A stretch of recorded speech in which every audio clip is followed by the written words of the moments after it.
All right, if you've ever noticed that your water got really cloudy or even kind of like a yellowish look, I highly recommend using carbon. Obviously, one of the best things to do is a water change, but if you do too much of a water change, it can throw off some of the stability in your tank, especially if your levels aren't the same as whatever water you're changing out. But carbon is a great way to do that.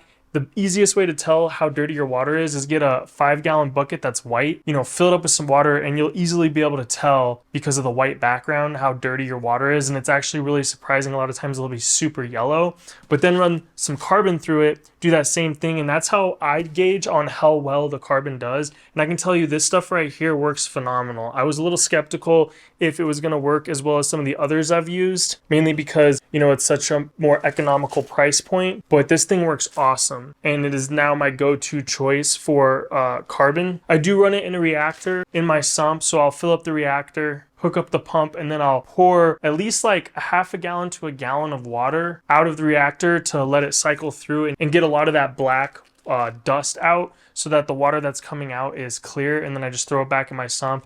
I've left this in there for way too long. It stops working after an amount of time, but it doesn't cause any harm if you forget to take it out, because we're all busy, have a lot of stuff to do. And so if you forget to take it out, it doesn't cause any harm, but it has been tremendous for the water clarity and helping keeping the cloudiness away. I've had my tank for a long time now, and the longer I have it, the less water changes I do. So I'm really looking for stability, and this has been a great addition. It's way easier to run some carbon than doing a water change to help keep that crystal clear look with the water.